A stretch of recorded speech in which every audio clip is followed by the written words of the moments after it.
Good evening, everyone. Hello, Melissa. How are you doing? Welcome to Saturday Night Live and Hi, Rambling. everyone. I'm Clay, joined by the lovely and gracious E-Train, broadcasting That would live be from me. one of our many remote locations. We're Mhm. glad to be with you tonight. It's been a peaceful day, a good day, and I hope you've had one as well. Looking forward to a good night.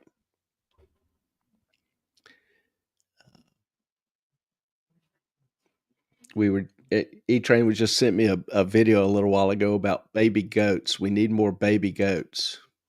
So We do. I should have uploaded the video and shown it. It was pretty damn cute. So It's very cute. How is everyone? hope everyone is doing well. We're still trying to clean up some little technical issues here. If you watch the show for a few times, you know E-Train has had some difficulty with her connections. So we're trying something a little different here and seeing if that helps. So good Lord willing, water don't rise. We'll have a steady connection. We shall see. Keep your fingers crossed, though.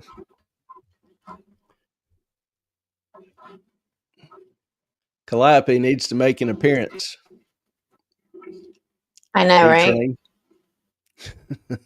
Yes. Sorry, I'm trying to put up the poll at the same time, but I'm hearing the older.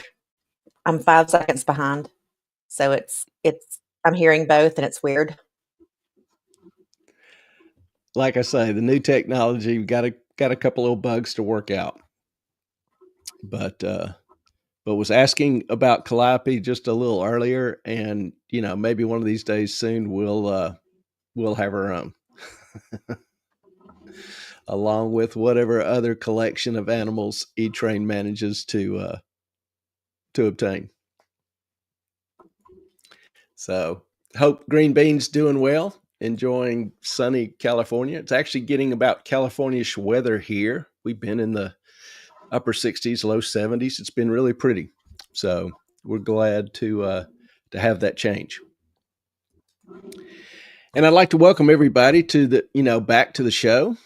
Hopefully it keeps your wallet fat and your stress thin.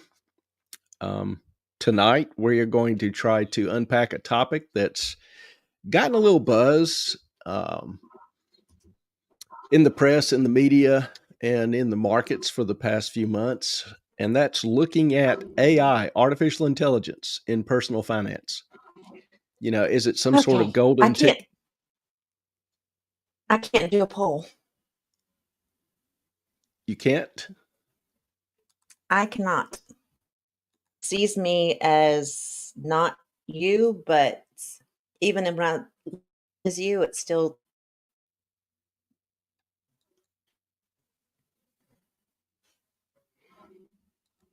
So I do apologize.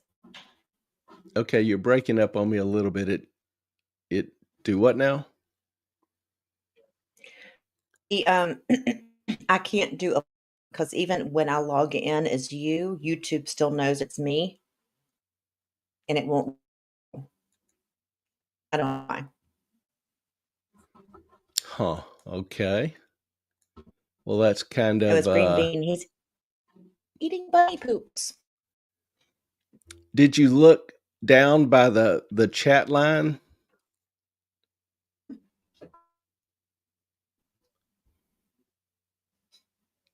See the little plus button down by the chat line? Yes. Does that click on that? Hang on. I'll do it again, but. Right next to the heart? Mhm.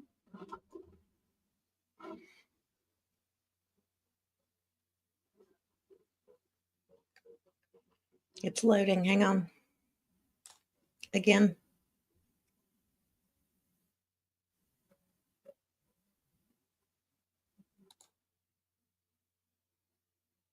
And there she goes. Well, we'll just keep our fingers crossed for E-Train and her technology. She's having a hard time with it. All right. Well, we hope to try to get up a couple of polls to get some of your feedback and engagement. We'll we'll keep trying with that. But in the meantime, we'll go ahead and introduce the topic on AI and personal finance. You know, the question before us really is tonight: is it a golden ticket to financial freedom, or is it just something out of Silicon Valley that's gives them an opportunity to hype something else about their technology? Is AI about to become your financial BFF, or is it just a fancy new toy that will just be a passing fad, something you can buy and grow bored with before you even finish paying off for that Peloton? So, kind of settle in. It's Saturday night. You're sipping coffee or maybe something a little stronger, and an app is telling you exactly how much you can spend on that new gadget without derailing your savings. That's AI, folks. Smart, maybe a little sassy, depending on your AI, maybe a little scary. Tonight, we're going to try to dig into it some, look at the net wins, the wins, the losses, the risk, why some big time influencers are dead wrong about it. So let's begin. I want to start off with kind of if I can, a thought experiment. We're a couple days away, but assume it's April 2025. You wake up, your fridge tells you you're out of milk. Your watch tells you that you need to get 8,000 steps in for the day. And your budgeting app says, skip the latte or you're eating canned tuna on the 28th. Practical reality is AI is everywhere. But can it actually help you master your money? AI is, not some sci-fi dream. It's in your pocket. Everywhere you take your phone, it's in your bank account. Anytime you access a bank account, it's, now behind every search query that you do. It's no longer just used to generate a pretty pic. And the pic I'm displaying here is actually AI. For me anyway, it's getting oftentimes near impossible to try to tell the difference between AI and real pic. Now, I was sitting there looking at this pic thinking, how would I know it's AI? Anybody spot it? Which part? How do you know this is AI? Well, the clouds don't reflect the same way. Exactly. That's it. Oh, Yep. thank you, Melissa. I didn't know I was gone. Apparently I was. Oh yeah, you took off. Did not know that. I didn't intend to. Oh, okay. I got Did you cut out. Can you do a poll? Did that let I you do a think it's poll? up. I think it's Okay. up. You'll have to tell me if it went up or not. Melissa, did the poll come up? So anyway, the pictures are getting better and better. And we've even in past shows had some Instagram influencers that were 100% AI and showed you, those pics or whatever. They look very real. So for me at first, AI was, and Melissa says the poll is up. Cool. Good job. So Thank for you. me, in the past, AI was just kind of a place to get some pics created and or a glorified search engine. But it's developing. It's coming along. And we're going to take a look and see whether or not that offers you some advantages. The thing that kind of spurred my interest was that a poll I saw in FinTech today. Sorry, I had the internet was still plugged in. Moffat. Yeah. Hello. Was that causing the trouble? Am I by myself? What's going on? Oh, I can't. You're breaking up on me a little bit. Can't hear you. uh-oh. Did we play? Yeah. He's having some difficulties with his camera. Can y'all even hear me earlier? Um, so that's a thing. There he is. Are you back? Oh, nope. Hello. Yeah, I'm still here. I haven't left. I think you're the one that's having the trouble. You're Shit. breaking up a little bit. Well, if I disappear, I got nothing. If you disappear, we'll look forward to you popping back on. How's that? I will try my very best. Hang in there with us. We need you. So the thing that Um, yeah, it was it's me. always Damn it. E. It's not always me.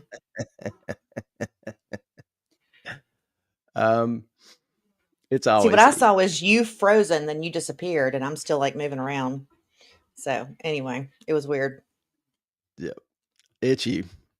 Okay, well, real quick, should I go ahead and do the SUCHIR It while if I'm you still want to, here? yeah, Okay. you'll be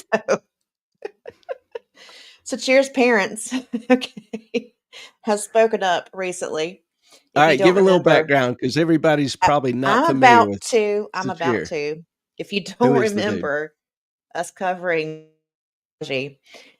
he was a guy. He went to Berkeley, just ridiculously talented, extremely smart. Worked for OpenAI. This past November 22nd or 23rd, he passed away. They said it was a suicide. Well, his parents did an independent investigation, independent autopsy, because they just don't believe, because he was just a 26-year-old happy guy that had so much going on in his life. Why would he kill himself? I, thank you. Exactly. Red rum. Um, well, there is now, they found a second bullet, which they did an x-ray or MRI during the first autopsy, never looked at it. There were two bullets in his head. One went through his mouth, the other to the top of his head. He had GHB in his system, which they never tested for. That San Francisco didn't. The coroner's Now, office. what's GHB? That is a date rape drug. Okay. He was not a drinker at all. His blood alcohol level was 0.178, which is double the legal limit for driving. There was no alcohol found in his apartment. He had just, last time his parents talked to him, the last CCTV that was shown on him, he was coming into the elevator in his apartment complex. He went to grab food. No alcohol, wasn't stumbling, nothing. No alcohol found, no bottles, nothing in his apartment. I'm trying to think what else real quick. He had alcohol, the GHB, the second bullet, all of these things, the San Francisco coroner or medical ME just dismissed. Didn't look at it, didn't care. There was also the landlord where he lives, the apartment complex, overheard the police saying they thought it was a murder right after they went in the first time. And somehow that just got swept under the rug. I hope there are too many inconsistencies with everything going on, with all the evidence they're finding now. that just don't line up with what the ME has said or even looked for. It seems like it was foul play. He was about to testify for the New York Times in a copyright issue with OpenAI, which is where he worked. Sam Altman happened to be the that's what I'm looking for, the transition team for the new mayor, and he's November 18th, just a few days before the murder, or the death. There's just a lot that does not make sense about any of this, and I hope someone out there will do an investigation that gives his parents some relief. They just wanted the truth. Well, let's be perfectly clear here. It's normal and almost a matter of routine for a suicide victim to shoot themselves twice in the head. No, it's not. Yeah, if you miss under the mouth, then you go to the top of the head. It was in his mouth, and that's one of the reasons, because he had some gunpowder residue on his hands, because they think that whoever had the gun, he was trying to keep him from shooting him. There was a hole in the back of his tongue, which the ME also missed. Yeah, it sounds like the ME was the one with the drinking problem. Yeah. An ME just doesn't miss those kinds of things. Or he was paid off, or it's supposed to go away. Unless it's intentional. Yep. Which, I mean, Sam Altman had a lot to lose, and so pretty big question. The city of San Francisco, because that was going to be the AI hub. So if it all got blown up, testimony, then they're all screwed.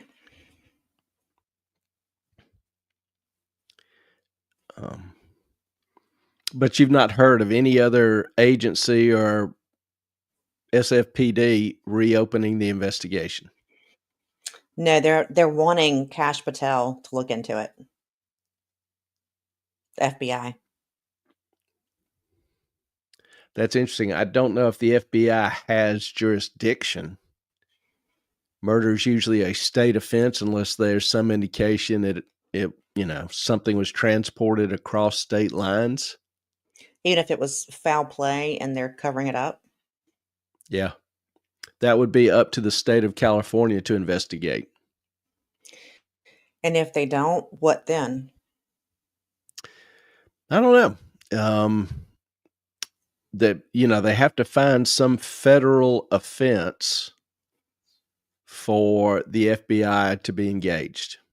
And usually the FBI, finds its way in because of interstate commerce, trafficking drugs or, carrying people across state lines, that kind of thing. I'm not an attorney. I don't even play one. I didn't even stay at a Holiday Inn Express last night. So, if anybody's a little bit more familiar with what it takes the FBI to get engaged, please chip in. Let us know. Yeah, because it's a shame that, I mean, at 26 years old, he had plenty going on. He had upcoming interviews, other things going on. He had plans going on. There's no doubt this threatens some of the rich and powerful, some of the politically connected. Exactly. That in and of itself raises some fair suspicion. It doesn't prove anything. No. But it's certain. And then with the, if these reports of all this evidence being overlooked or missed are true, it certainly raises some pretty damn significant questions that need to be addressed. So, the county, the sheriff's department could conduct their own investigation. But they wouldn't. I mean, if the city, But the city and, the county have been like, it is what it is. This is what we found. This is what we're going with. Why Yeah, would the state do anything different? that would just be some pretty extensive corruption to be able to get and influence, 20 or 30 people who would process this information. You've got the detectives, you've got several people in the ME office, you've got the DAs all involved. And for every one of them to be on the payroll, that would to be bought off. Yeah. As, there's some implication anyway. But the Would be city, the pretty county, impressive. in the state, I mean, we're talking billions of dollars in that company. The state is already losing, residents, or has recently, It's lost a ton of residents, a ton by of the companies. drones. They need the money.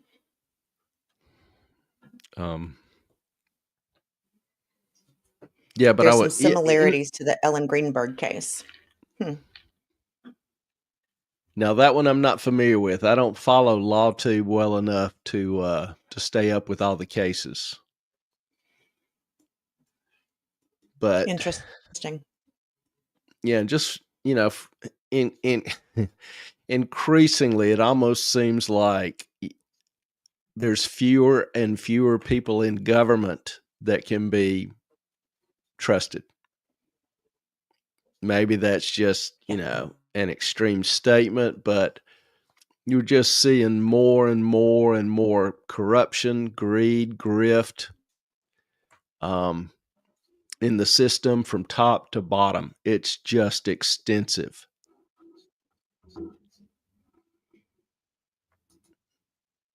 Melissa, as far as cover-up goes. Okay. So I'm going to let E-Train or the two of y'all get together and discuss the Ellen Greenberg case. Are you familiar with it, E-Train? I'm not. I've heard the name, but I'm not familiar with the case. Okay.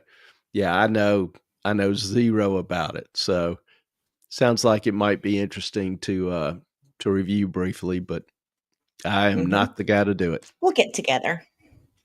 Okay. So that's a follow-up to a previous show where we talked about SUCHIR and some of the circumstances surrounding that. What was that? 2 months ago, 3 months ago? Sometime around there. I believe it was January, February. And so if there's, if we hear anything else, we will throw it out, kind of keep you updated. Because, it is relevant to AI, and AI is a topic that we've spent some time on and will continue to, because it has some far-reaching implications. It has some impressive capabilities. It has some impressive risk. So we will, it's one thing that I pay very close attention to, trying to, keep up with some of the good, the bad, and the ugly. And we'll try to keep you updated on it as well. All right. Thank you, E-Train. As far as the AI and personal finance, the thing that first spurred my, interest or thinking about this as a topic for tonight, we saw a survey in FinTech today where 60% of folks using in their survey, 60% of folks using AI budgeting tools such as Pocket Guard, Clio, YNAB's version, whatever it is. 60% of the people using these AI tools boosted their savings by over 10% in a year. Do the math. If you're earning $50,000 a year, that's $1,200 extra in your pocket. Now that's $100 a month. That doesn't necessarily sound like a whole lot, but $100 a month, if you invest it in S&P 500 equity fund, and it does the market average for the next 30 years, you'd have nearly $350,000. Does that interest you? For most people, I think they would say yes.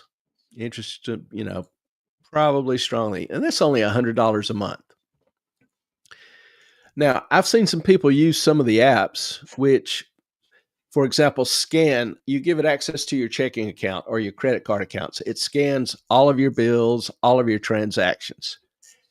And sometimes the AI will come up and flag like a $50 a month gym expenditure that hasn't been touched since New Year's resolutions fizzled. The sad truth is, many people don't go through their credit card statements, their bank statements, looking for erroneous charges or charges for services they don't use anymore. I mean, we probably all had a gym membership somewhere that we forgot about and, went at least a few months before we got it canceled. Or some sort of subscription service. Maybe you only get billed once a year, but it's buried in your credit card statement. AI is really good at paying attention to those kind of details if you're not. AI is also really good at estimating budgets. AI consumes information. For good or for bad or different, it consumes information.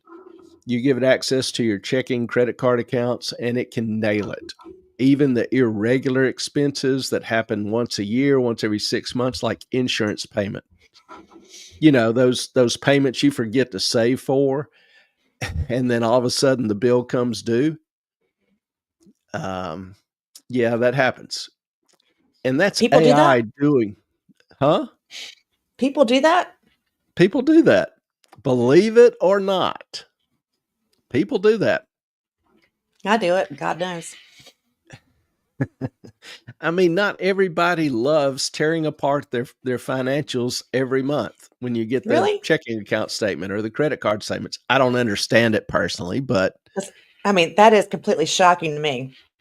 yeah, I'm about to do taxes here, and I can't tell you how elated and excited I am to be able to go through a whole year's worth of statements and information and cash flow and other expenses. I'm tickled pink to be able to have that privilege.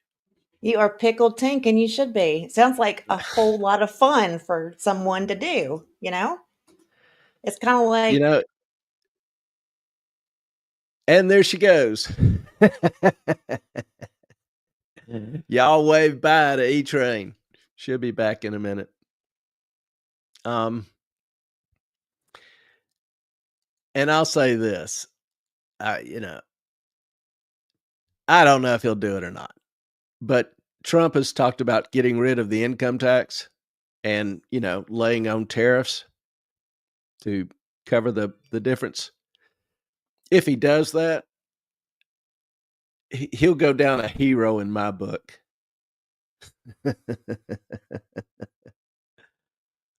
E-Train is asking me whether I'm gone or she's gone. So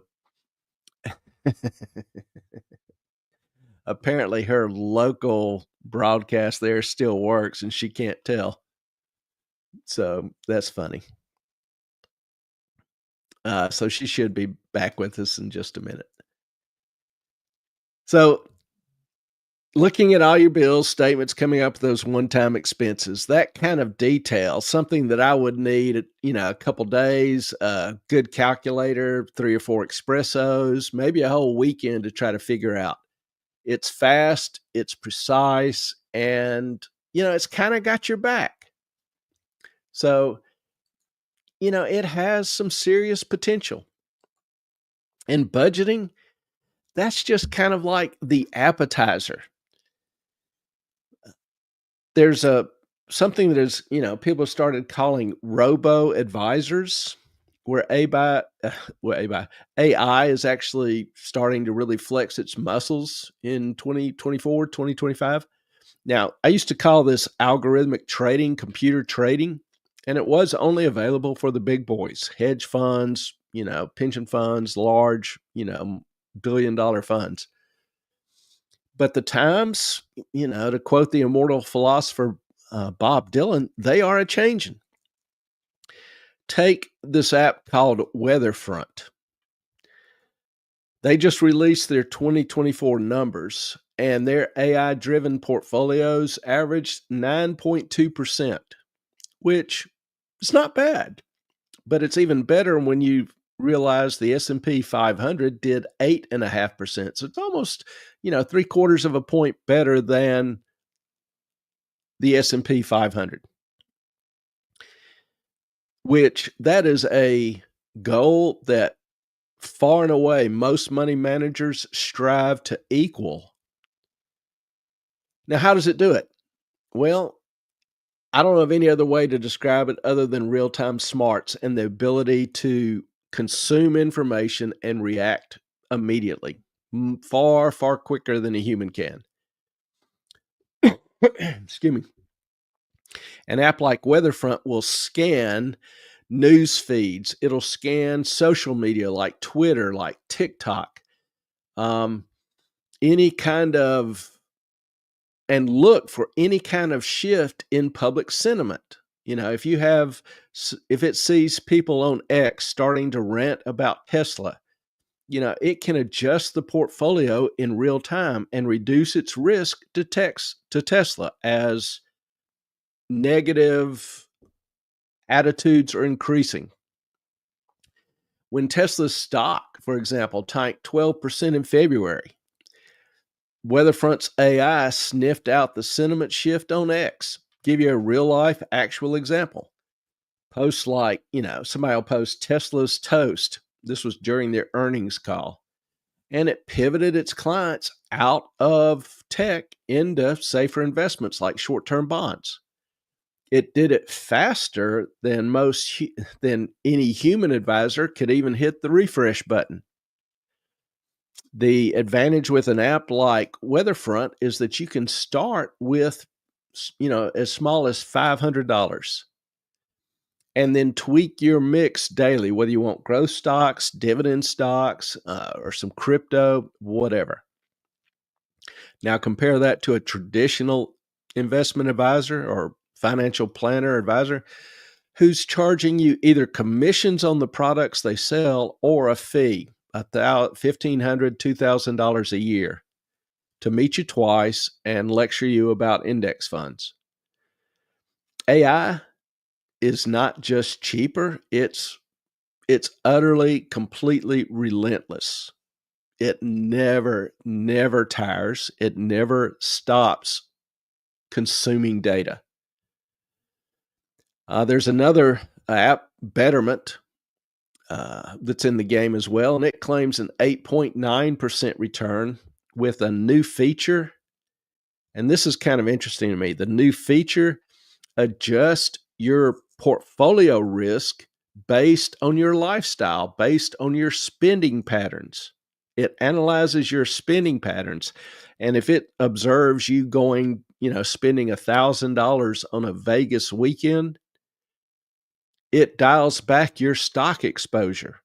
So it's trying to balance the total risk in your life, which is kind of an interesting approach. I don't know that I like that or not. I just don't know. I'm not knocking it. I'm not commending it. But it's an interesting approach, and that might be of interest to, more, let's say, conservative investors.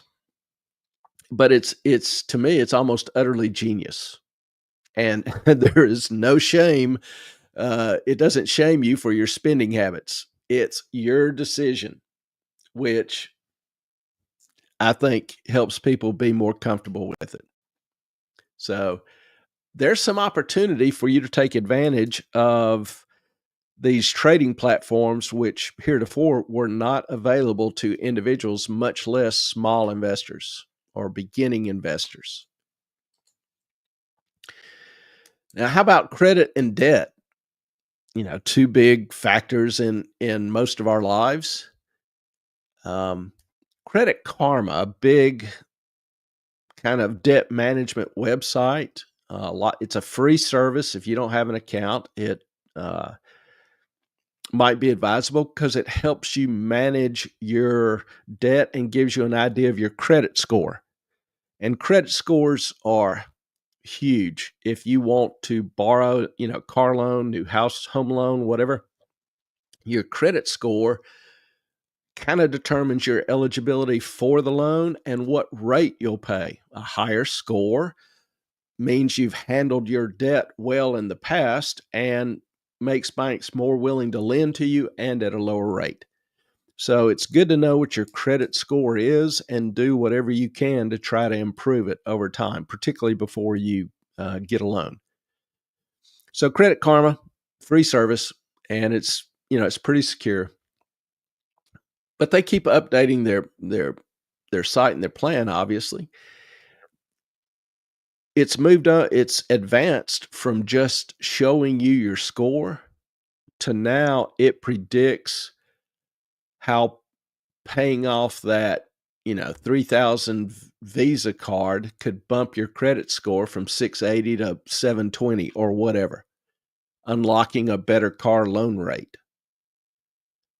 That's kind of intriguing. So it gives you kind of like incentive because you know what the results of the fruits of that labor are going to be and in what period of time. You have an idea how long it'll take you to pay off the Visa card, and you can see the results. There's some newer players in the field as well. There's one called Debt Buster, launched last fall, so it's relatively new. Not a whole lot of time to, see how it works or, get a lot of opinion on it. But the idea is that its AI, its uniqueness is that its AI can negotiate with creditors. The AI negotiates your debt issues with creditors. Do you have a $10,000 student loan at 6%? Well, Debt Buster can call the lender, crunch the payment history, and negotiate it down to 4.5%, saving $800 over 3 years. This is not a human haggling. It's code. It's computer code with a poker face. It simply knows and understands the lending process, the credit standards, and it uses that knowledge in your favor. That's kind of cool. Security. I mean, banks like Chime and PayPal will almost instantaneously ping you if there's a questionable charge. $200 charge in Ohio. Legit? Question mark. Well, if you're in New York City, you hit no, and it freezes your card before you could blink. That's AI guarding your cash like a pit bull. You've got the big, friendly, sweet dogs that can be pretty damn tenacious in your defense. That's AI guarding your cash. So what's the upside for you, fam? Excuse me. Time for one. Time.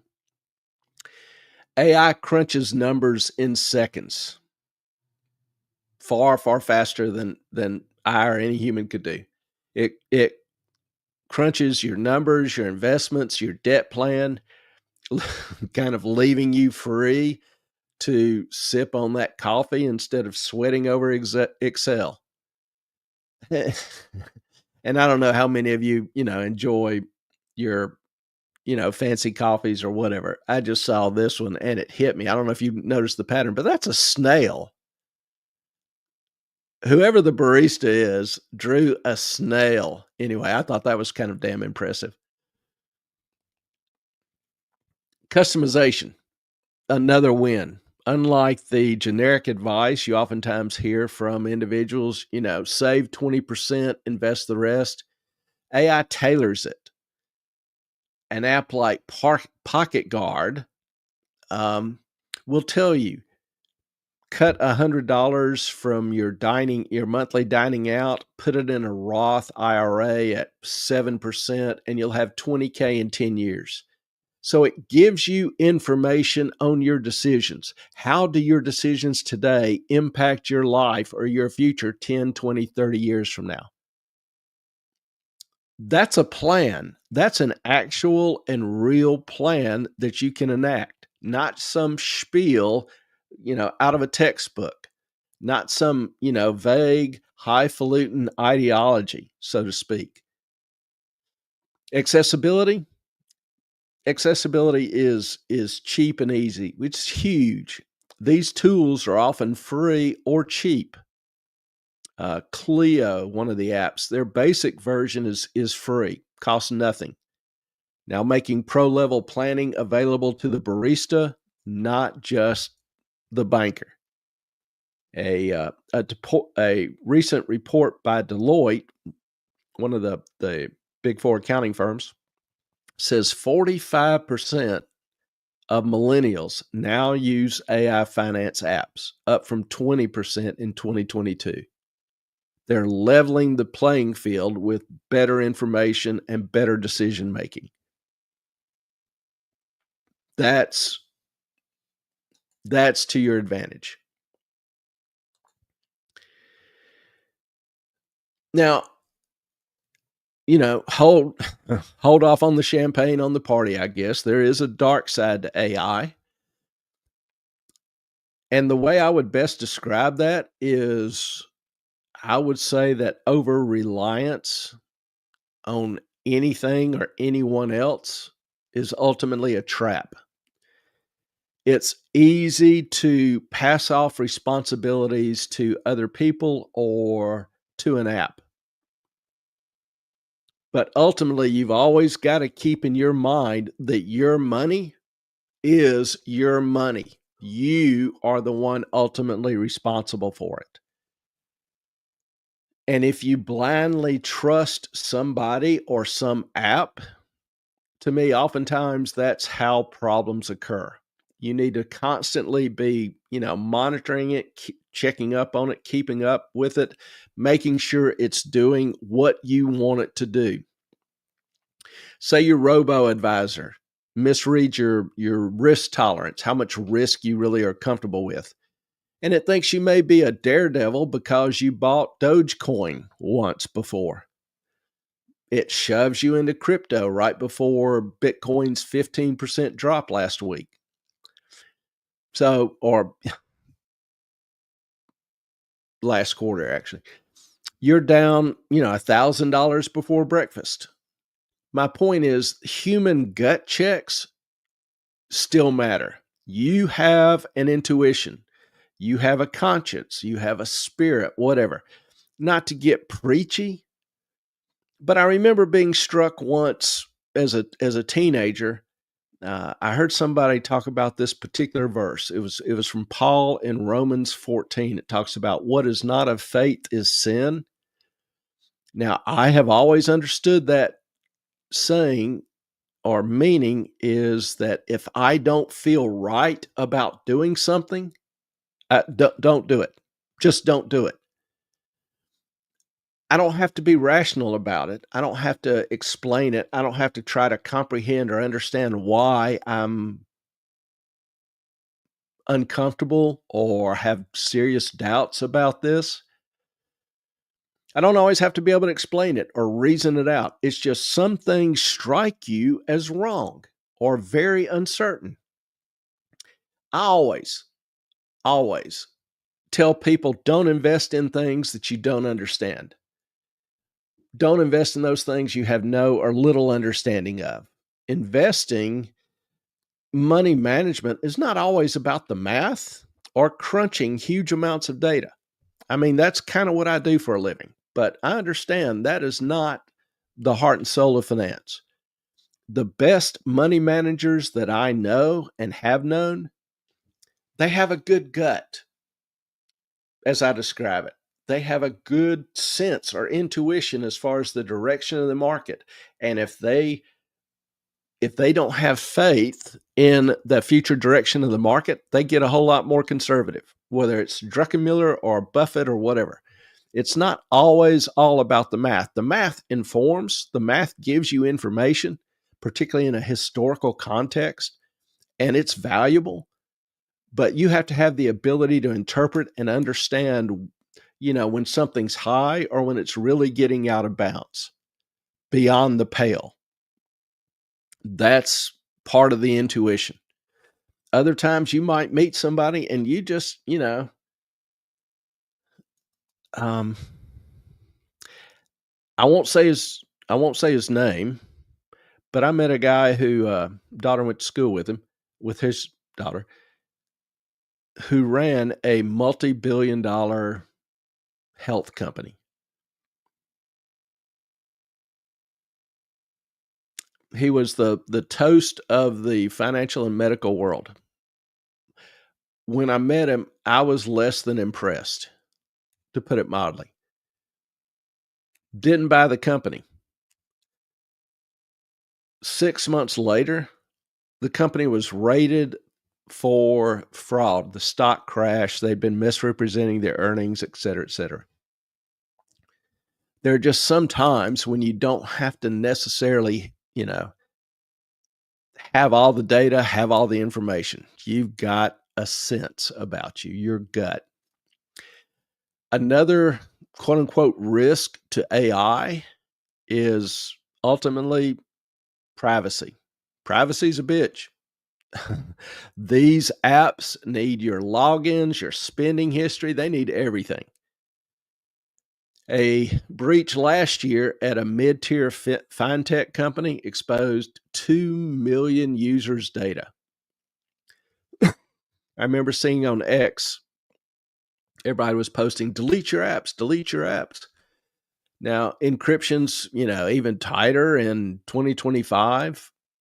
It's not bulletproof, never will be. And there's also, the fact that privacy concerns cause a conflict in me. I'm naturally a private person. I grew up in the age where we didn't like our house being bugged. Nowadays, people go out and buy the bugs. If you have an Alexa, if you have a phone with Siri, you can have your phone turned off, and it actually still can be record your conversations or listen to your conversations. The camera can still be accessed. TVs have built-in mics and cameras. Computers, built-in mics and cameras. Doorbells, built-in mics and cameras.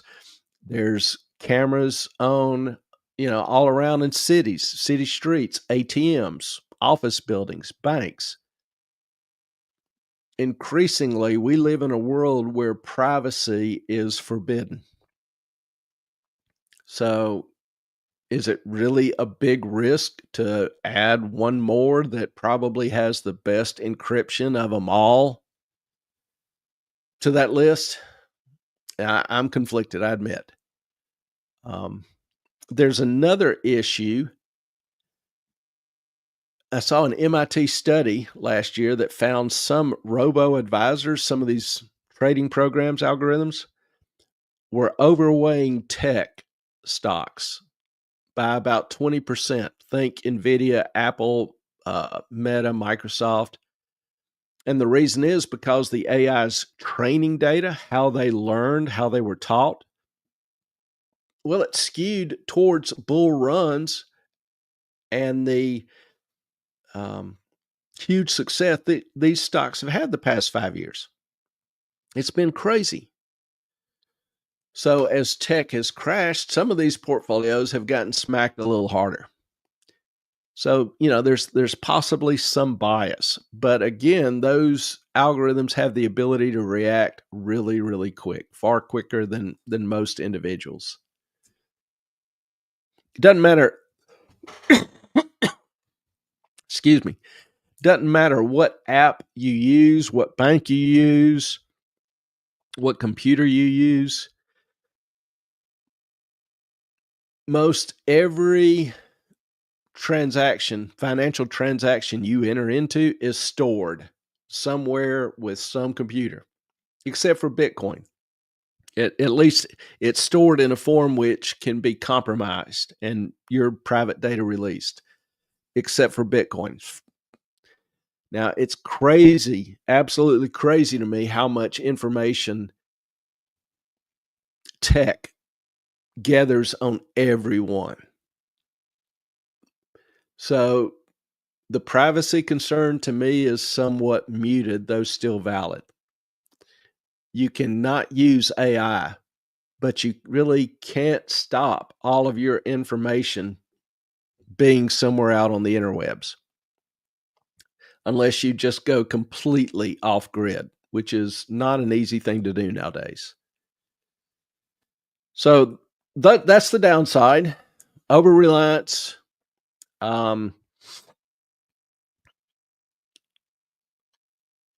Never rely completely blindly on any app, any other advisor, individual, AI, it doesn't matter. Privacy. The training bias, I think, is moderated a little bit, but that's possible. But those two are really the main ones. So, there is kind of a downside. Now, looking at some of my peers, can I call them that? Because in terms of size and reach, they utterly dwarf me in terms of the channel. They have 1 million viewers, subscribers, fans, whatever. And so, I admit that freely. I also admit, really don't care. I'm willing to discuss the relative issues with anybody, anytime. But looking at some of their advice, starting with Dave Ramsey. Dave Ramsey would be probably, if I had to describe him, I would say, kind of my favorite cranky uncle in finance. I don't always agree with him, but, I admire his straightforwardness. He said, this month that AI is just a fancy calculator. It will never replace grit and discipline. Well, what do you say to that? I would say Dave's still stuck in 1994. Sure, grit gets you out of debt, and AI is not replacing it. It's not trying to, it's amplifying it. It helps you, if you're determined to do something, it gives you better information to make better decisions. Ramsey's real big on what he calls debt snowball. You pay off the smallest balance first. And we talked about that, I don't know, a year ago, whatever. Something I kind of disagree with him, but something AI disagrees with him on. Say you've got a $500 credit card at 15% and a $2,000 loan at 19%. Ramsey has argued in the past that you should pay the $500 loan off first for the win. AI says, no, you hit the 19% and you'll save $300 in interest. That's not a calculator. That's just a strategist. Dave's underestimating how AI turns discipline into more dollars. And that's really what the whole reason for being gritty is, isn't it? Is to turn that grit into dollars. And if you can do it more successfully, if you can do it quicker, why wouldn't you? So, that's one. There's another lady called Susie Orman. Again, absolutely dwarfs my account. Okay. But she's thrown her hat in the ring too, and with terms of AI. In March, her newsletter screamed, AI is a privacy nightmare. Give it your data and it's hacked by breakfast. Bless her heart.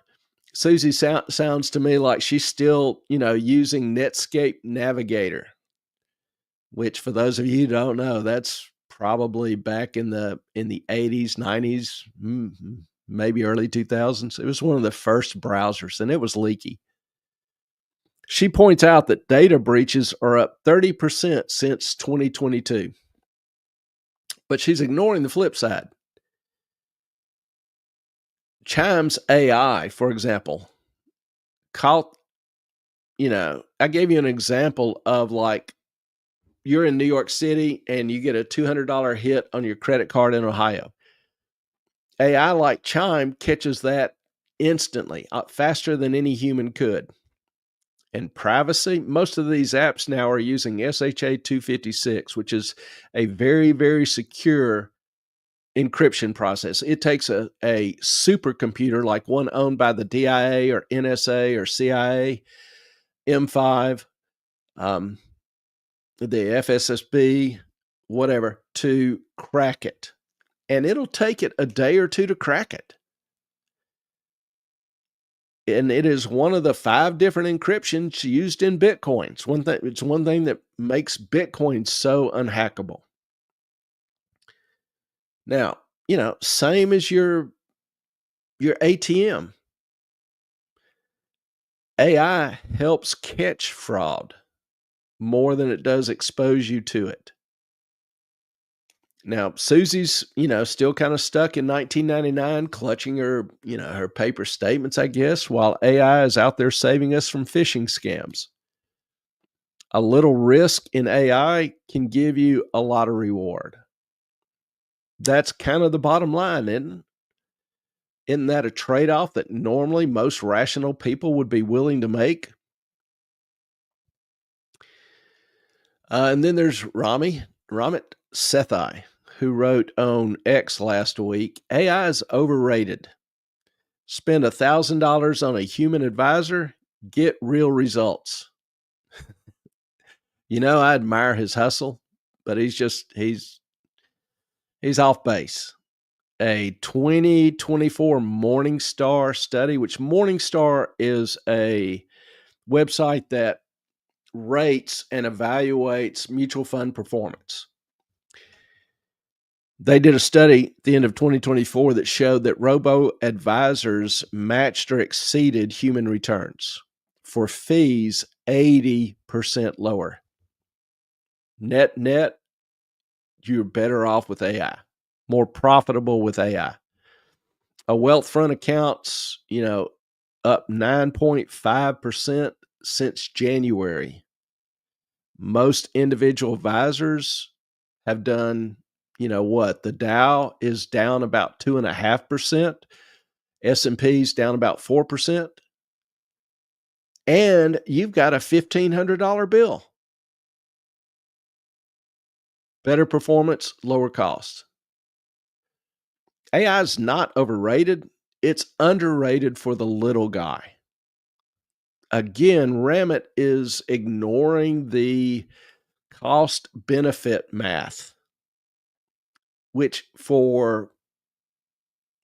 and I hate using the term little people, but for, lower and middle class investors, that's pretty damn huge.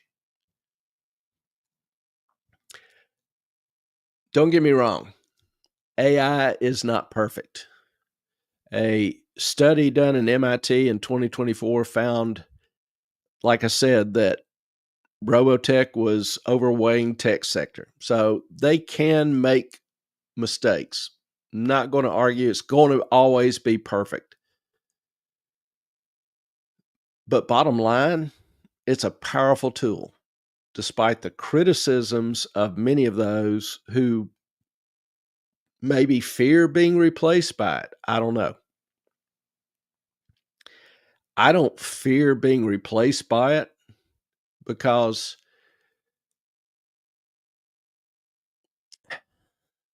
quite simply, my ego is not tied up in my job. I do this because I enjoy it. And the goal is to try to help people. If there's something or someone that does a better job, then I would encourage you to do that or listen to them. So that is possible. And if it happens, yay, you'll be better off. I'm missing E-Train here. She usually handles this. Can we put links for the apps in the show notes? We'll try to see. Hold on a second here.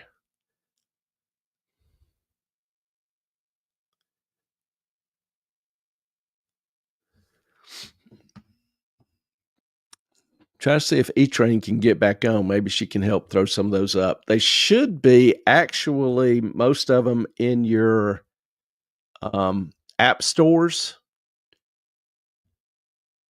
And this slide, Wealthfront, I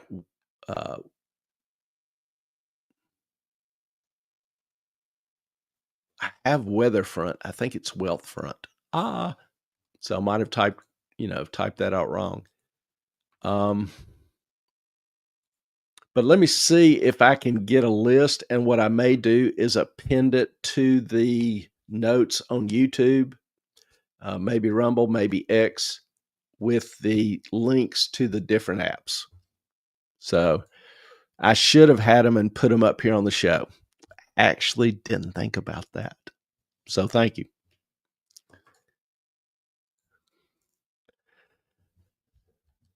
Jane, just tuning in. I got a new member of the family, a new kitten we named Jamie. Congratulations. We always like and celebrate new members of the family. We'll need pics of Jamie before long. So that's very cool. And a list would be great. I will try to get that up. Make a note here.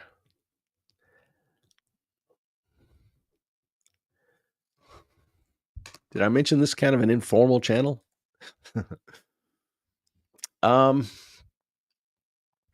So let me check with you. There is a poll up on YouTube. If you haven't voted in it, please do. On whether would you trust AI to manage your money? I'd be interested to see the results. And, here's kind of the takeaway. Test it. Pocket Guard is free. Clio is free.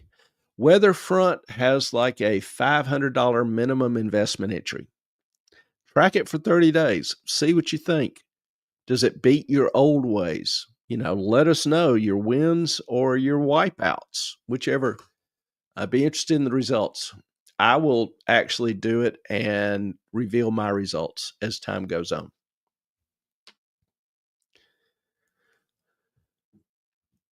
Anybody have any questions? Any other questions so far?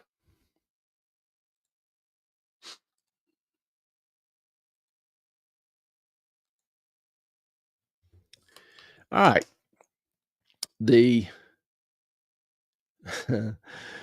second segment, we're going to talk about housing a little bit. The housing market is in kind of a state of chaos.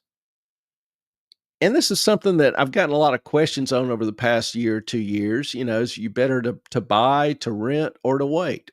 So we try to kind of keep that in mind and update it. And this is kind of one of those, looking at the current situation in housing and updating things.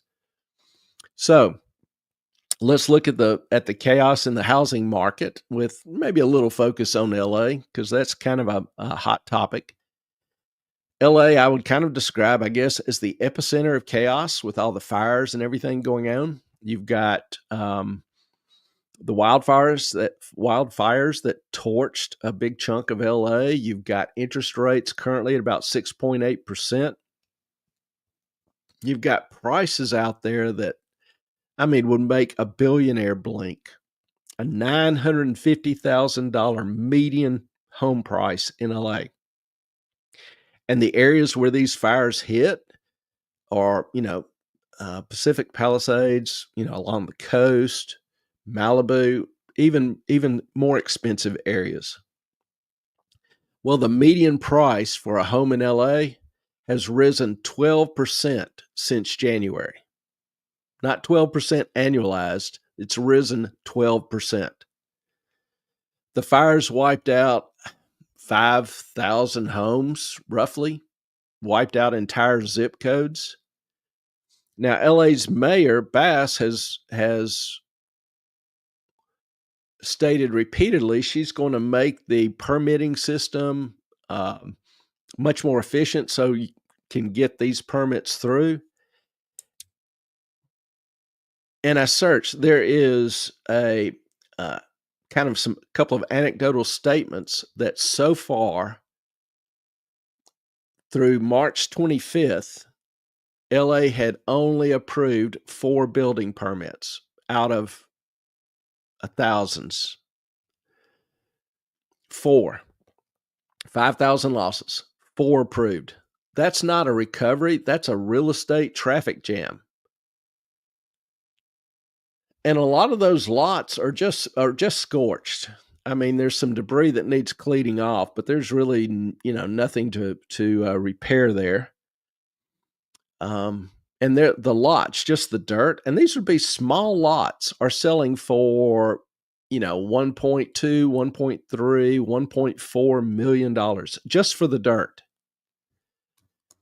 Now, to me, that kind of smells like speculation, not an investment strategy.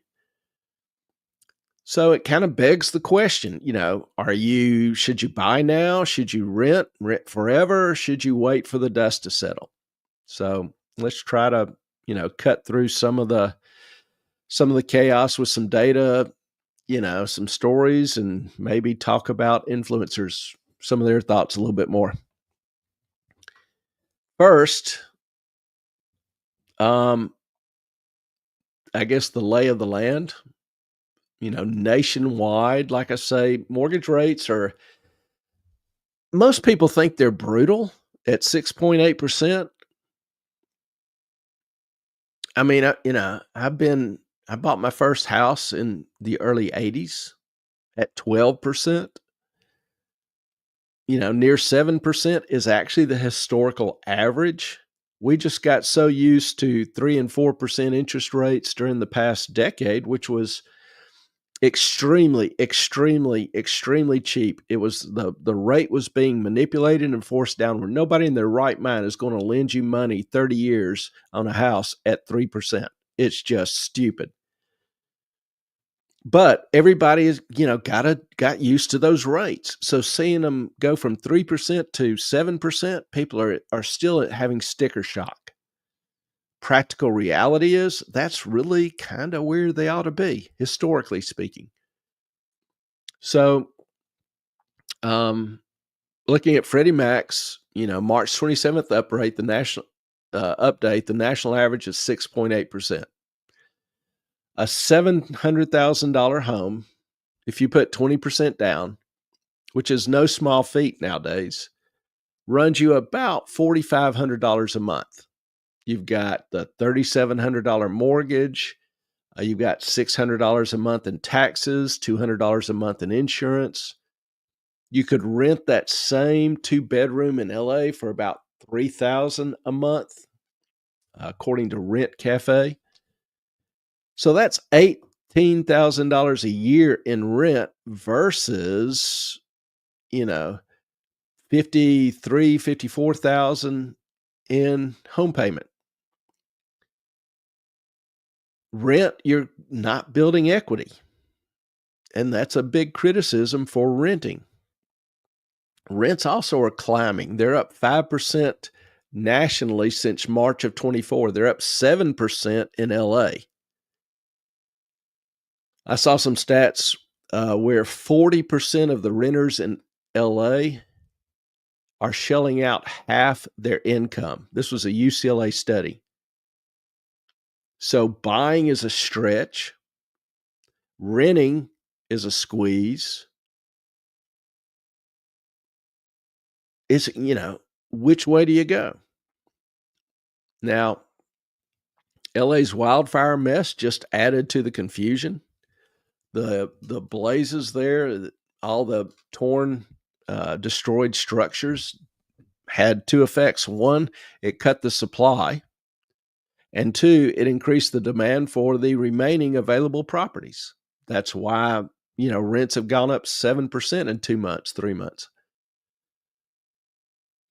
The prices in Pacific Palisades are up 15% since January. $1.2 million for a 3-bedroom house, whether charred or not. I mean, buyers are desperate. And this is according to Zillow, their March data.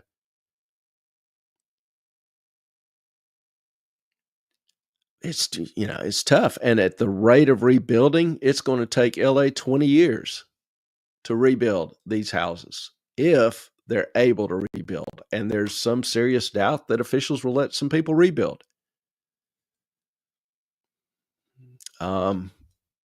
So I don't have a whole lot of encouragement news if you're, looking to buy in LA. Supply is choked, so prices soar and are going to keep soaring.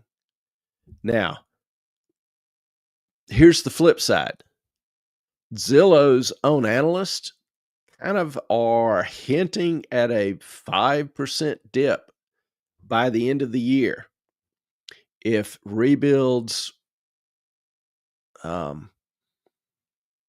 flood in, if by some magical process the city starts approving the permits a whole lot faster and contractors are able to get some of them built, or, and I think this is more likely, sellers tire of waiting.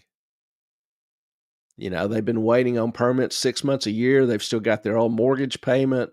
They're probably been forced to, relocate and try to rebuild their lives somewhere else. So sellers tire of waiting. That's a very real possibility to me. And, some of these $1.2 million lots or homes, could drop to 1.1 million, $100,000 saved if you're patient.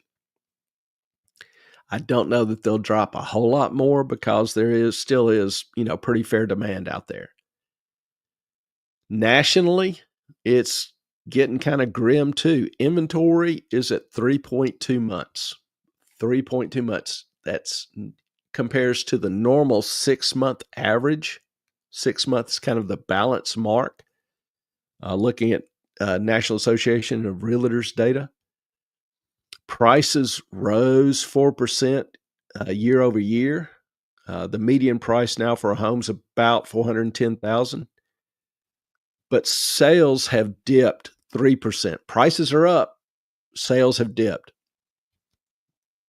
And part of that is buyers are balking at the rates and the high prices. Redfin had a survey, obviously I'm big on surveys tonight. Redfin had a 2024 survey that kind of is a little haunting, showed 70% of peak rate buyers regretted it. Feel like they're overpaid, feel like they are overstretched. And is 2025 going to be any different? Maybe. The Fed, we looked at the Fed's, dot plot. We've talked about some of the comments from the Fed Board of Governors. They're kind of hinting at a 5.5% rate by the third quarter if inflation cools. If inflation cools. If. Bad news is that doesn't look like it's happening. But if it did, if the Fed is correct, then the $4,500 payment would drop to $4,000 a month. The taxes and insurance wouldn't change. So, that is possible. I'm not terribly optimistic, but that is possible. Now, looking at a practical reality, suppose you're a listener or viewer of the show in Santa Monica. You're, let's say, 32, you earn $120,000 a year as a techie, and you managed to save $100,000 so far. So if you want to buy a $600,000 condo at 6.8%, which I'm trying to draw roughly on community averages, it'll cost $3,800 a month, which is 60% of your take home. No. Renting, $2,500. That's 40% of your take home. Now, if you buy the house and if house prices increase at 2% a year, that's going to give you about $60,000 in equity at the end of 5 years. Renting will save you $15,000 a year, but there's no equity in renting. But if you save that money, that $15,000 a year, you'll have $75,000 in savings, even if it's at 0% interest. I'm not saying invest it in the market. I'm just saying just the $15,000 a year times five, $75,000 in savings. You actually will be better off renting and saving unless home prices appreciate at 5, 6, 8% a year. But the practical reality is even renters out there are stretched to pay the rent.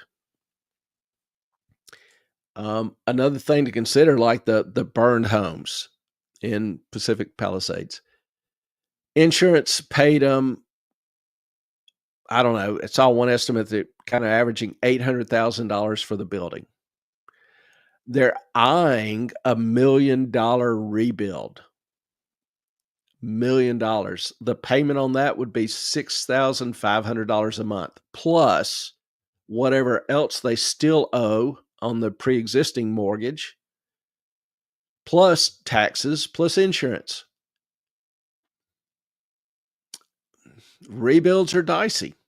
Costs right now look like they're up about 20%. All the new homes have to have, better fireproofing, which is an additional $50,000, $75,000 tacked on. It's a tough call. Do you rebuild? Do you not? Many won't be able to because they'll have to take the insurance money and pay off their existing mortgage.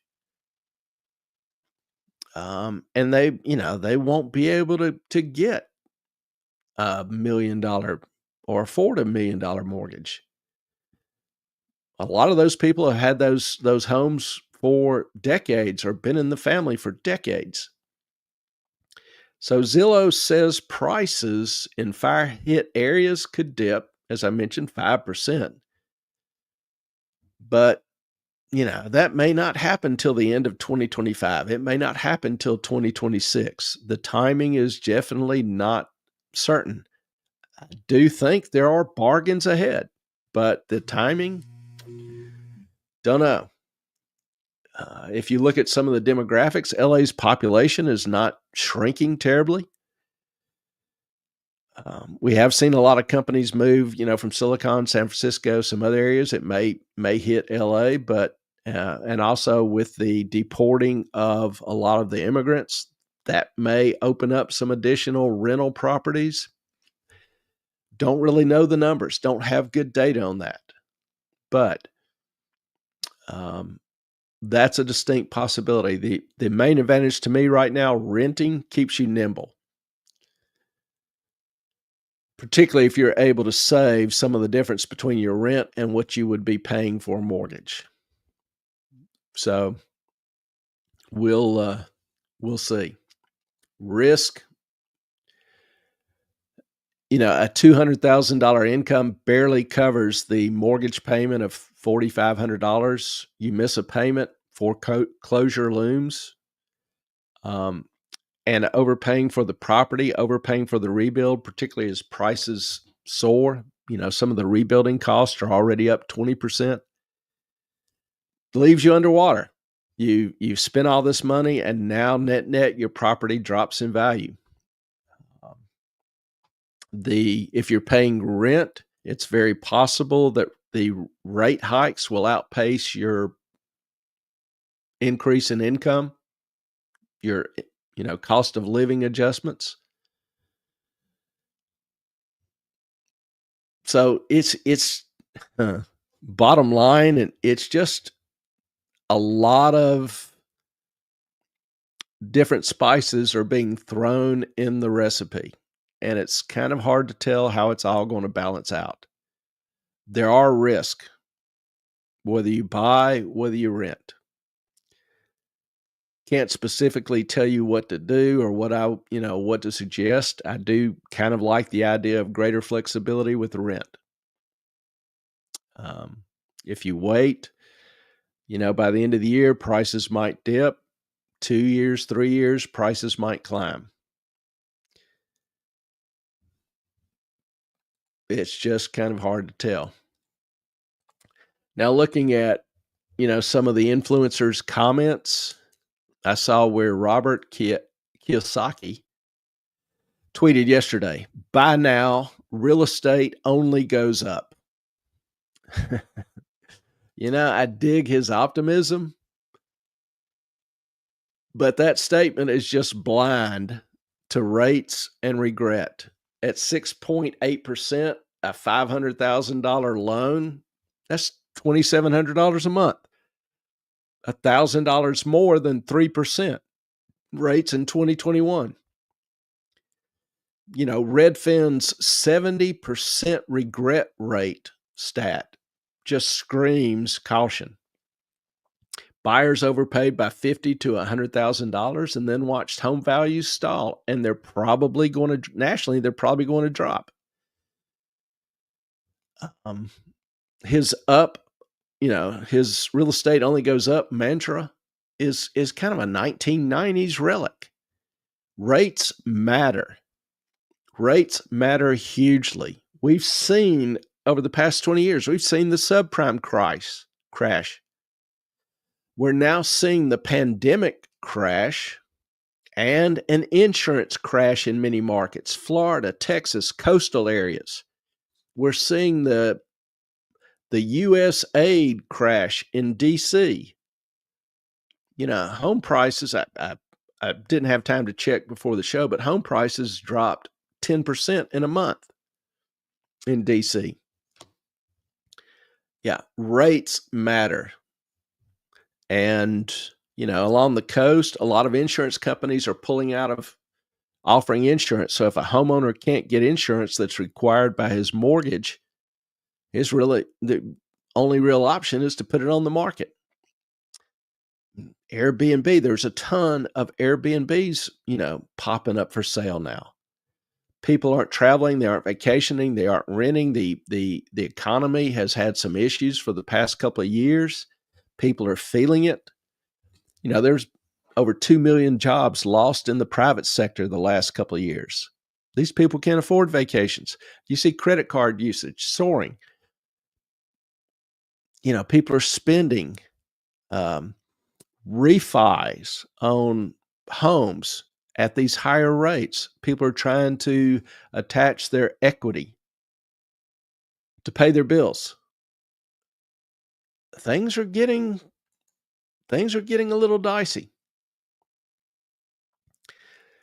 Also saw one other one. What's his name?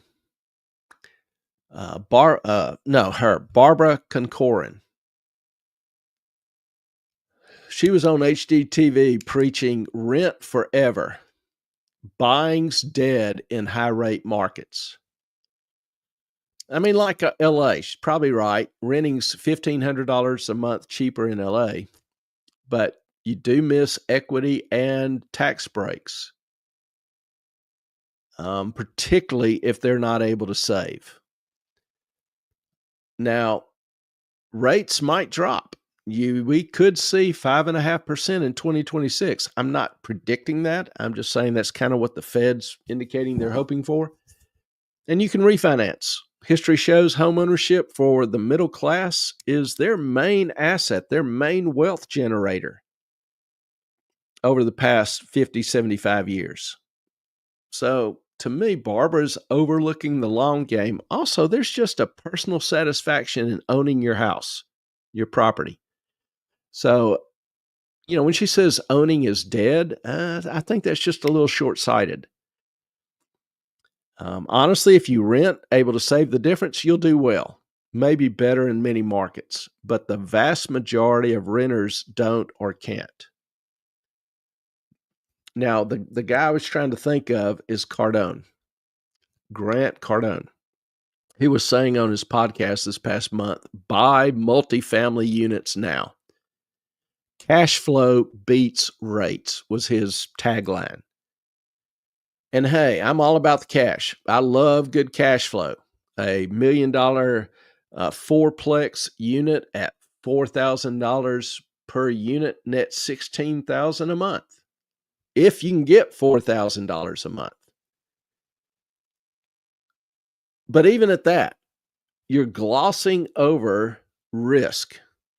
And for most people who buy like a little 4-unit multiplex, they're probably going to live in one, kind of try to take care of the repairs and manage it. So you're looking at 3 units to cover the cost.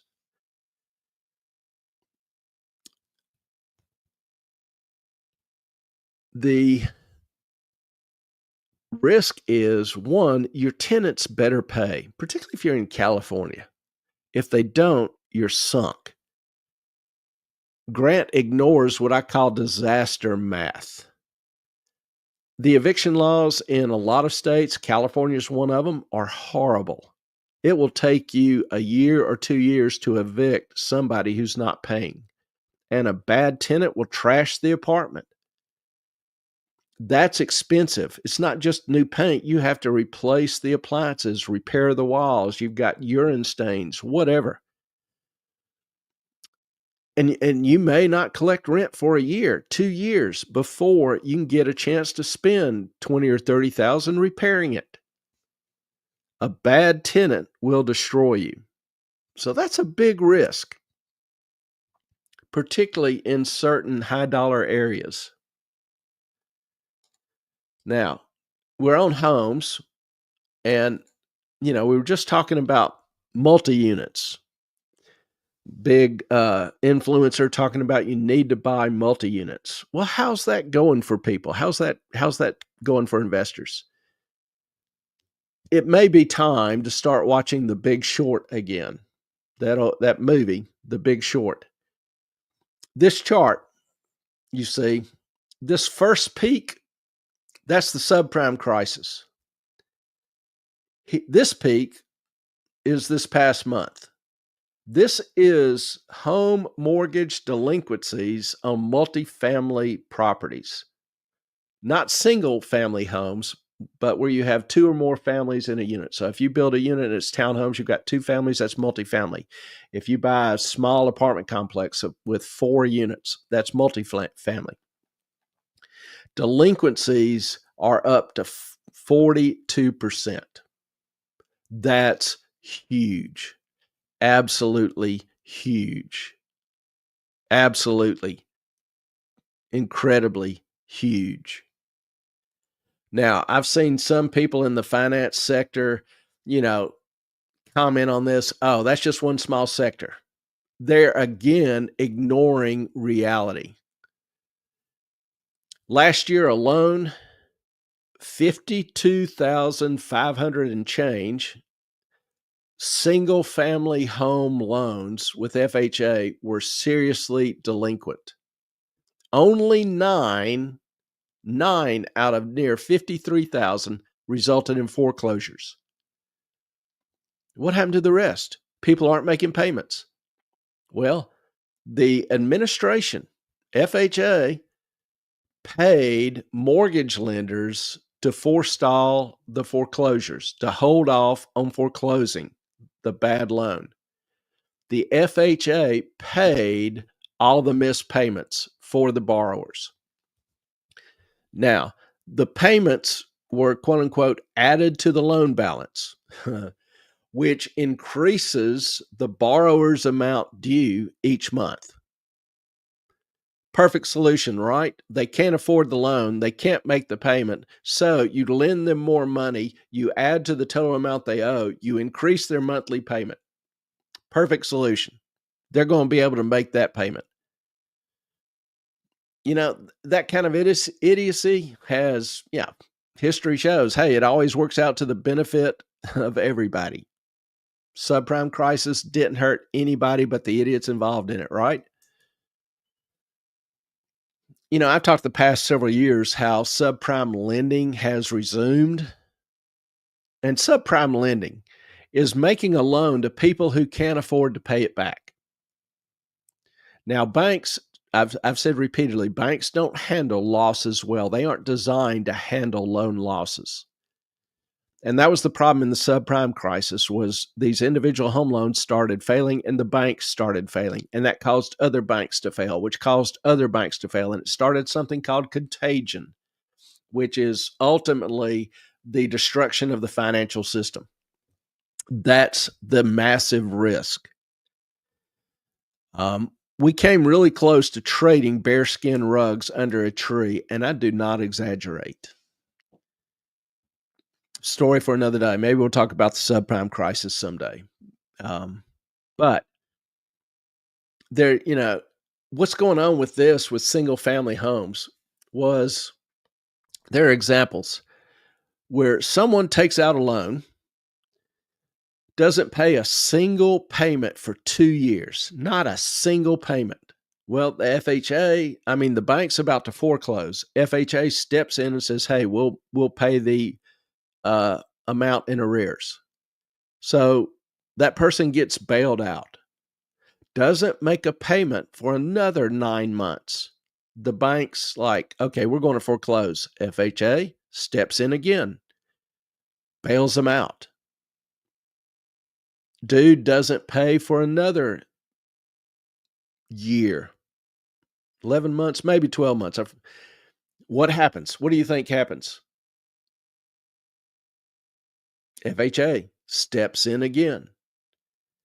Now, on this third time, the FHA is going to increase his interest rate, and it increased from 3.5% to 7.25%. And his loan balance was increased by a third with all these missed payments. I'm absolutely sure in the bottom of my heart, in my heart of hearts, I am convinced that's going to work out well for everybody. What's my rule number 2? Rule number 2, stupid should hurt. It's going to. And it's going to take down more people than just the parties involved. You want to know why the market is overpriced so badly? You want to know why home prices have soared? You want to know why the market can't correct? Well, essentially, the government's gotten rid of defaults, gotten rid of bankruptcies for a while. Delaying the pain ultimately only increases the pain. And understand this, FHA was created to help first-time home buyers get houses so they could have kids and slave to pay their taxes. Now, FHA, their goal is to artificially inflate home prices and prevent young families from affording homes. So they have taken their mission, their goal, and completely flipped it on its head. Looking into the future, this is going to correct, and it's not going to be pretty. I don't know when. I don't know exactly how bad, but I can tell you it's going to happen. I can guarantee you it's going to happen, and it's going to be pretty damn ugly. Another aspect that's not getting a lot of attention from particularly the young group, looking into the future. And honestly, when you were, 15, 18, 20, 25, how much looking into the future did you do? I didn't spend a whole lot of time on it.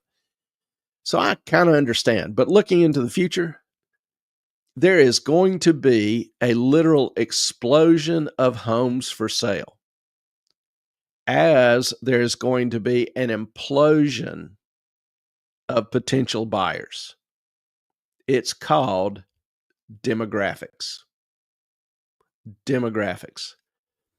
We are aging. We've got a big bulge in the older age groups. They're going to be retiring. They're going to be dying. Their homes are going to come available. The buying pool is smaller. So you're going to have fewer and fewer people to buy these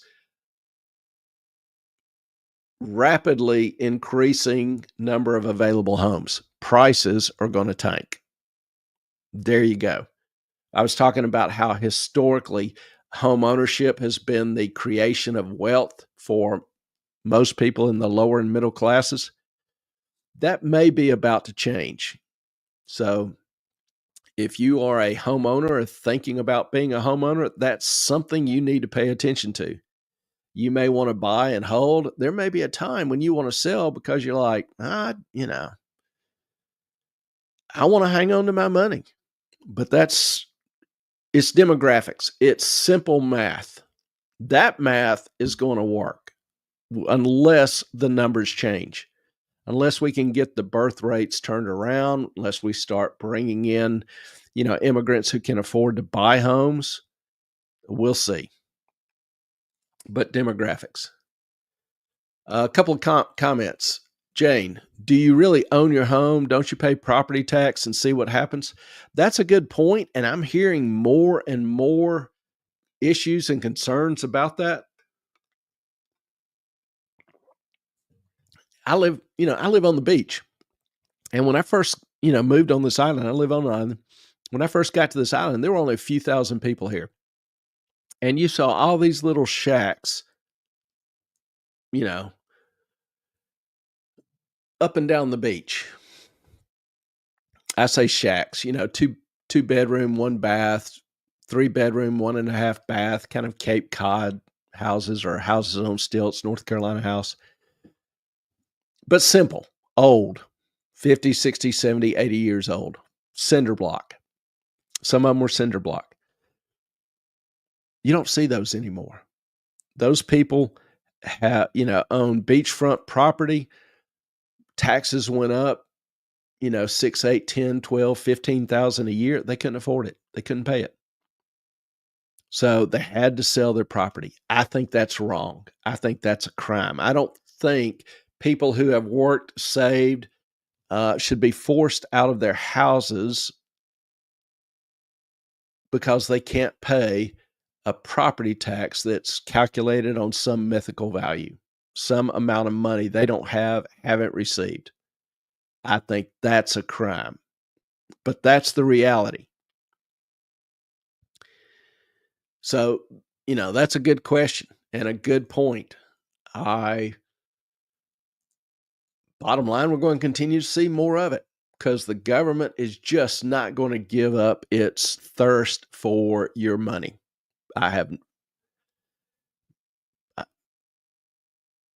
The beach communities go, how will we pay for everything? And then they find, multi-million-dollar projects to waste money on. Jane, maybe Pacific Heights should be the movie for Movie Club. Talks about the people buying the multiplex renting to the wrong person. Might not be a bad movie. We are due for a movie night. I wish E-Train was here. But that's a good suggestion. We'll write that down.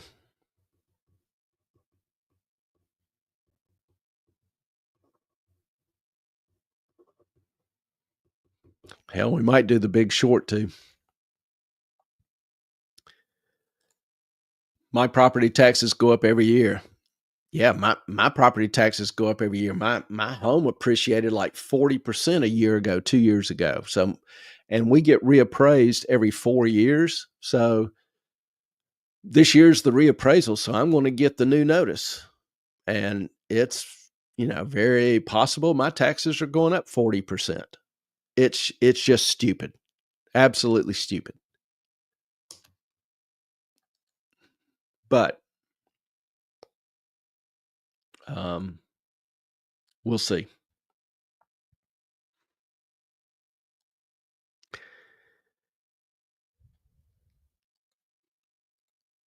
All right. Anybody have any questions on homes?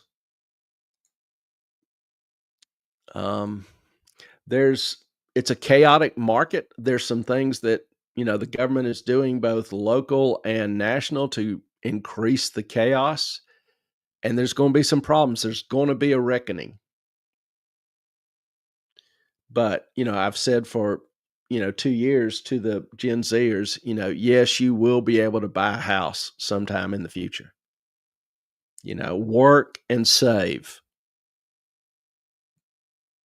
And I'm still sticking with that. Now, I'm just throwing this up. This is something I posted on X this week,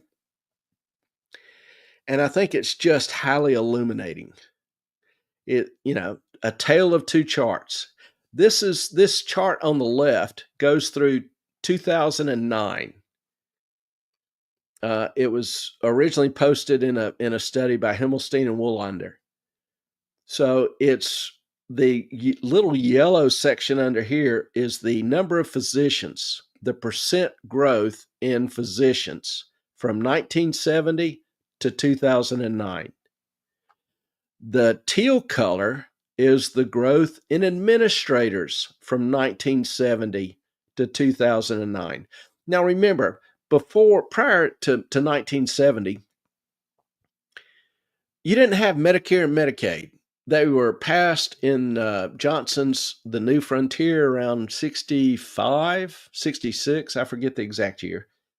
And, just getting started, by 1970. So you saw very few administrators to the physician. Well, they increased slowly. And then, in 90, 95, there was a jump. Okay. You started seeing additional requirements and, employer insurance. The insurance companies started, having all these PPOs and whatever else, adding to the bureaucracy and the overhead, trying to examine and quote unquote cut down medical cost. Well, that made physicians add more and more administrators to handle the paperwork, to handle some of the legal issues, et cetera. And you just saw the number of administrators explode. Problem is, this only goes through 2009. It tells a hell of a tale. So I did a little research, got the data, took this chart's data, and extended it to this chart on the right. Right here is 2009. So the highest peak here is the point right here. And you can see visually what has happened to the percentage growth in doctors and administrators. Administrators have increased nearly 11,000% compared to the increase in doctors. And what happened in 2009? Well, I think we call it Obamacare. So, here you've got the increase from Medicare, Medicaid, insurance companies. Here you've got the increase in Obamacare. You want to know why healthcare is so expensive? You want to know why it's so complex? You want to know why the decisions for your health are no longer between you and your doctor?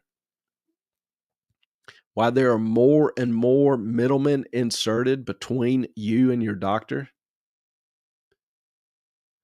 It's regulations, doing what regulations do best. But I thought that was a hell of a story.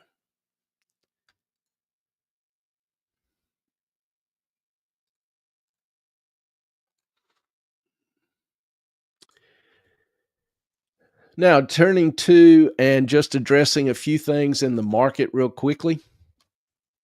The current economy. I am going to speak the unspoken word, and it's actually a word I have said on the show before: stagflation. There it is. I said it. Stagflation. Stagflation is the worst of all possible worlds for the Federal Reserve. It's where you have a stagnant economy, an economy that's not growing, and inflation. The difficulty is that according to finance theory, which you gotta love, inflation is the result of a very strong economy. People are buying more than what's being produced. So that demand makes prices rise. Stagflation, though, is a weak economy, a very weak economy. with inflation. So it puts the Fed in a very, very difficult position. It can't hike rates to try to reduce inflation because higher interest rates further depress the economy. Less borrowing, less spending, less investment. And on the other side, the Fed can't cut rates to try to stimulate the economy and increase, more consumption, because then it will stimulate inflation. So it's a lose-lose proposition for whichever way the Fed goes. Their hands are kind of tied. They don't have a good solution. It's a mess. Now, I first started talking about stagflation over a year ago, as I noticed the private sector losing a lot of jobs. Like I say, it's lost 2 million jobs the last year and a half, 2 years.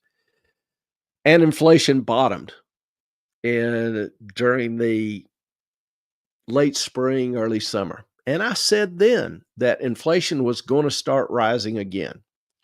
We weren't done yet. And it's happened. But you don't hear anybody talking about it in the mainstream. So is the market realizing reality now? Has reality kind of bitch slapped them now? I just saw where the Atlanta Fed has an estimator called GDP Now. It estimates the next quarter's GDP growth. And as of a couple of days ago, it lowered it a full 0.5%. And it adjusted it so that it would be net of gold imports. Because remember, a couple of weeks ago, I talked about how much gold was flowing into the country because of the demand by gold futures for delivery of gold. So if you look at this chart, you've got this blue line here. And the blue line is kind of the average of economist expectations that have been publicly released. And it goes through, probably March the 10th. So you haven't had a whole lot of analysts release their reports. Well, Fed GDP Now can change once a week or maybe even more often. And here you see where it started off, somewhere around 3% as of the 2nd of February. And then it's dropped down a little bit. And then 1st of March, it crashed, went into negative territory. Now, the consensus of economists last report was about 1.5% GDP. Fed now is calling for minus 2.8%, which that's a shrinking economy. That's a pretty huge change. Now, if they included gold imports, which normally if a country is importing a lot, it's because demand is growing, needs more supply. So they're taking out the gold because that's really not an issue or a function in the economy as a whole. And that's where they get this reduced GDP Now estimate of minus 2.8%. So you've got some pretty good evidence that the economy is slowing, or the slowness in the economy is actually being recognized.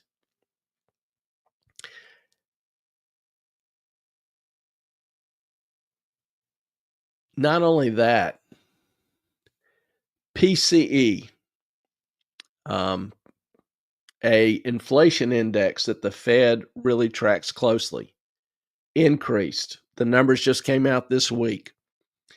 Last month, it was 2.6%. Well, this last month being January. Well, February's numbers just came out. And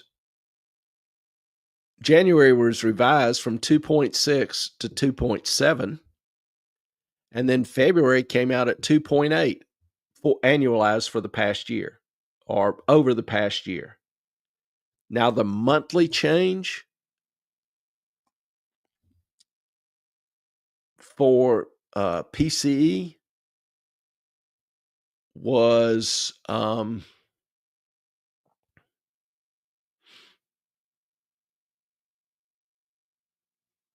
Oh, what was it?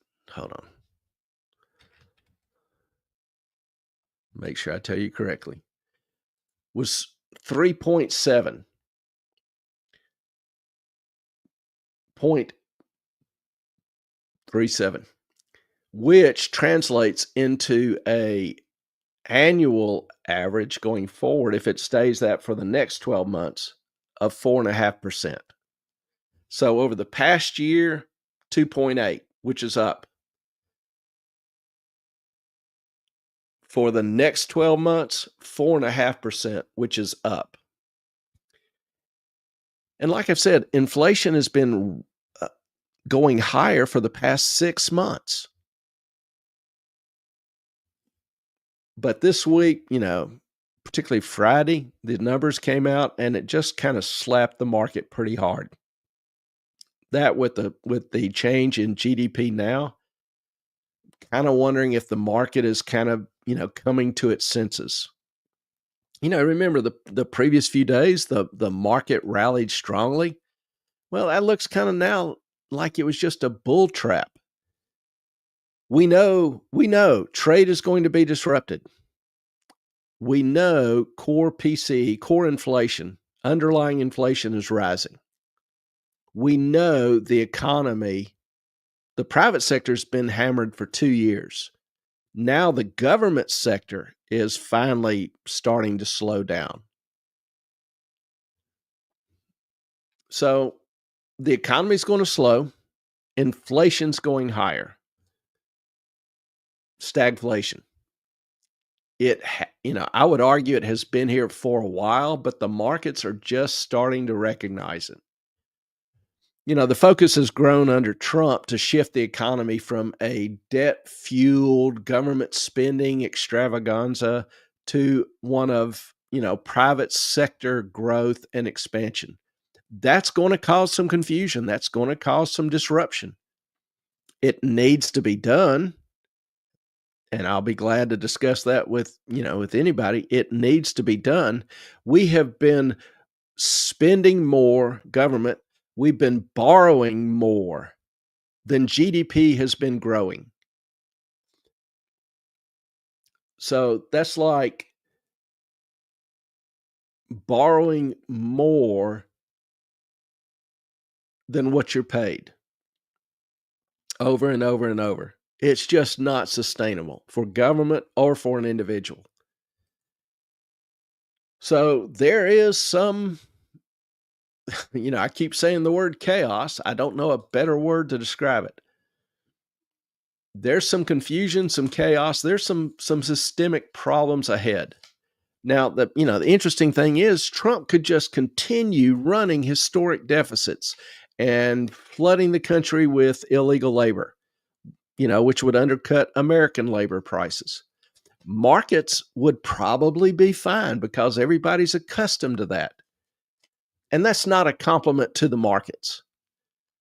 There has been and remains, my opinion, a lot of systemic risk in the economy and the global economy.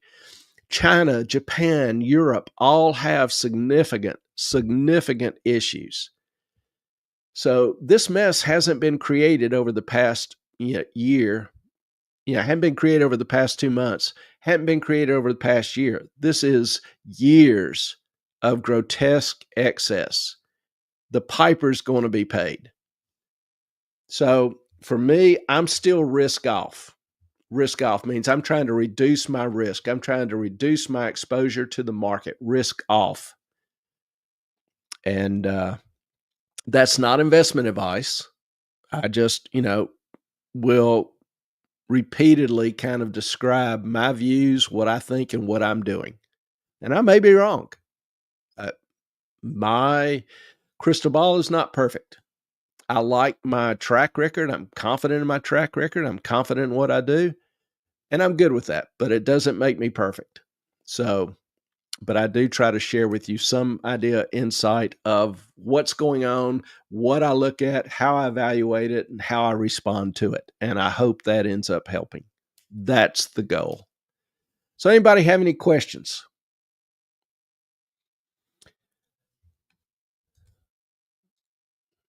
before you go, if you will, please hit the like button. Please hit the subscribe button if you're not subscribed. I do very much appreciate you watching. Appreciate you being with us tonight. I'm sorry E-Train is having some technical difficulties. We are seriously working on getting that corrected because we need E-Train, and hope to get her back soon.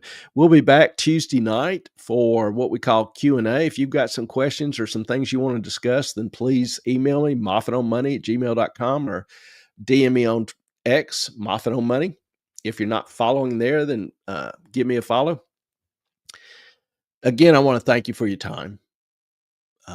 Members of the family, Jane, Melissa, those others, appreciate you being with us. Appreciate you being a member of the family, and we love you guys.